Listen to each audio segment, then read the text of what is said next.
Fastnacht, Ellendale.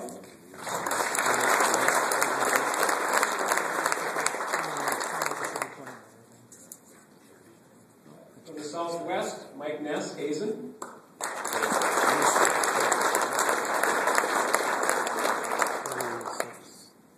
And from the northwest, Steve Hine, Adams, Drake.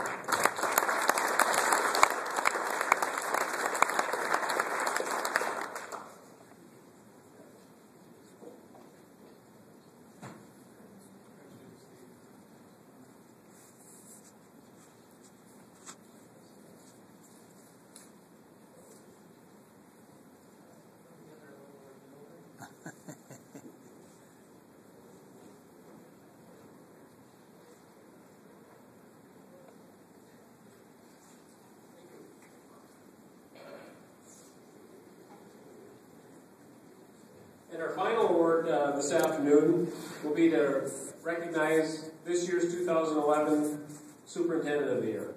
I think we all know Jeff Fastnacht and probably his reputation as the guy we would want to call if we all have a tech problem. You know, if I think my computer's going down, he's probably the guy I would call. But Jeff is so much more than about technology.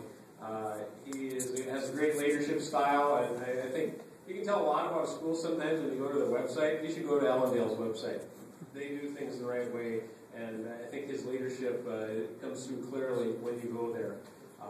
And I think Jeff is more than deserving of this award, and I know that he will represent the state of North Dakota well at the AASA coming up in February. So congratulations, Jeff Fastnacht.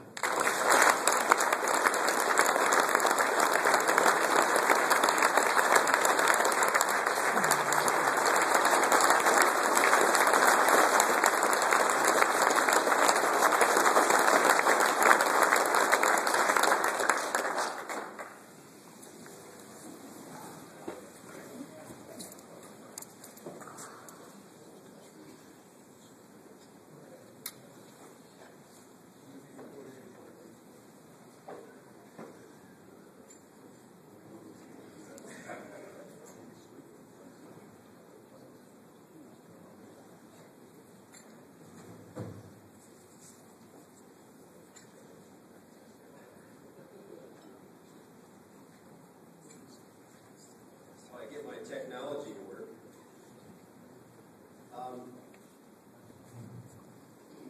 It doesn't work.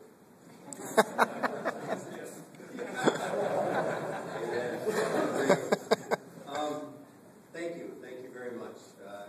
Very humbling experience this last fall. Through this time, I just want a sincere, heartfelt thank you to our association. Thank you very much for this recognition. There's oftentimes, doesn't feel like I deserve it. Part of me says I don't think so. Look at guys out here 35, 40 years. I have a ways to go yet. But on behalf of the organization, or to the organization, thank you very much. You are all very great leaders. I respect many of you, if not all of you. Kind of what Jeff said earlier. It's nice to be part of such a wonderful group.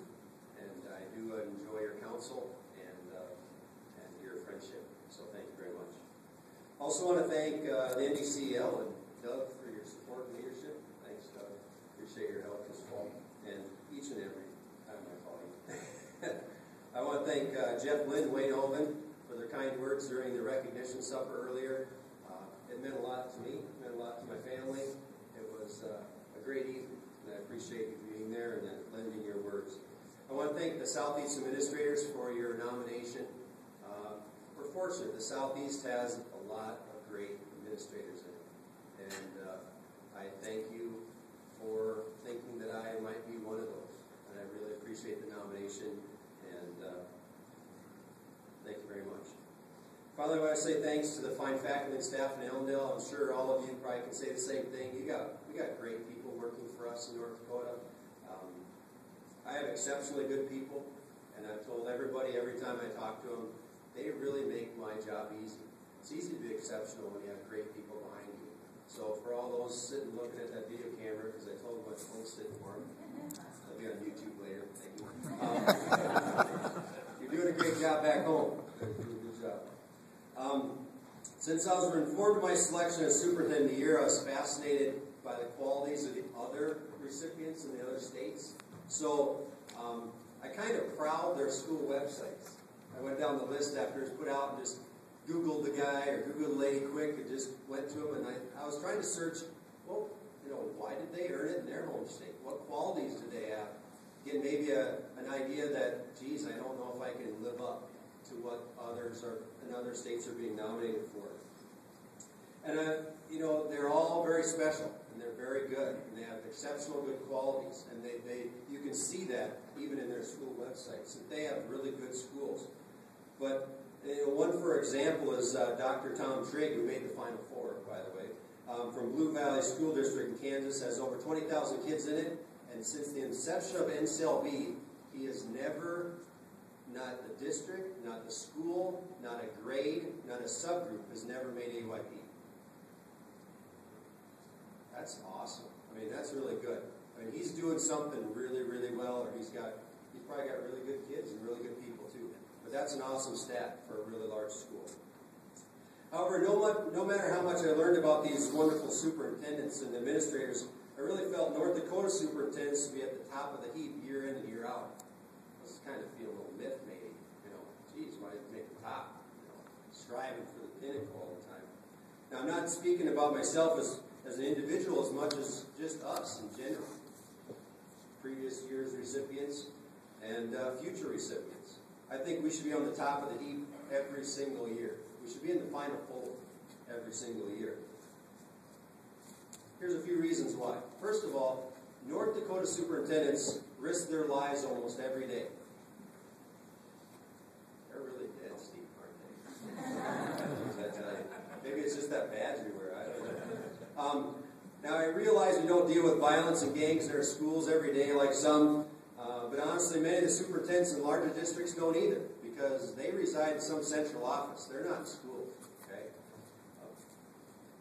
But, however, this time of the year, how many of us have woke up early, bundled up in your coveralls, hopped out in your the morning chill at 5:30 a.m. to drive winter roads at minus 40 degrees out?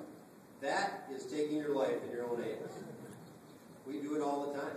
We do it, well, occasionally, like every day, it seems like. And we did it all this morning. Great comment. We were all doing it this morning on the phone, school's late. But when we're there and we're in charge, we take our life in our own hands. I'm sure superintendents from other parts of the country have no concept of this. Heck, there's parts of the country I know if it gets to 0, automatic closure. They don't even leave their house. I think for this, we should earn at least a couple points at the national level. Secondly, North Dakota superintendents are closer to the classroom than I think many superintendents throughout the nation. It is said that all the time that students are the center of education. You hear it at the national level, you hear it from colleagues in larger districts. But honestly, North Dakota superintendents have to be more in tune to the classroom than any others. We have the blessing to work in buildings filled with kids, not in central offices. We only have to walk out our office door to interact with students every day. In addition, how many of us still teach a class or coach a team as superintendents? Each of these experiences makes us stronger, and they make us better and more in tune to our students. Fortunately or unfortunately, I feel I'm very in tune with the classroom as I'm married to a teacher. Anybody else out here married to a teacher? My wife is beautiful and wonderful and keeps me very, very real. She's not afraid to say, "You really forced that one up." That's a good thing. So now at least we got 2 points over the rest of the other 49 states. Lastly, I believe North Dakota superintendents are like Swiss Army knives. Our colleagues in larger districts are exceptional leaders. In no way do I wish to take away from what they do day in and day out and their accomplishments. But North Dakota superintendents are different. We do a multitude of tasks that they don't even try to accomplish every day. North Dakota superintendents are outstanding educational leaders, but we manage buses, we supervise games, we help out in the lunchroom, we manage ITB, Special Ed, Title I, Title II, Title III, Title V, Title IX, whatever, name them all off. We are construction managers and recess supervisors. We lobby legislators and substitute for sick teachers when they need.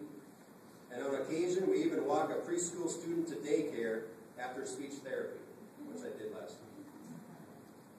Our duties are too numerous to mention, and our coat racks need a few more hooks. So now we're at least 3 points ahead of the other 49 states. Based on these factors and many others, I believe year in and year out, a superintendent from North Dakota should be in the top 4. Superintendents in North Dakota are a special breed of people. We are exceptional in our own way that I feel is not always appreciated at the national level. Thank you for all you do each and every day for education in North Dakota. Thank you again for this award. God bless.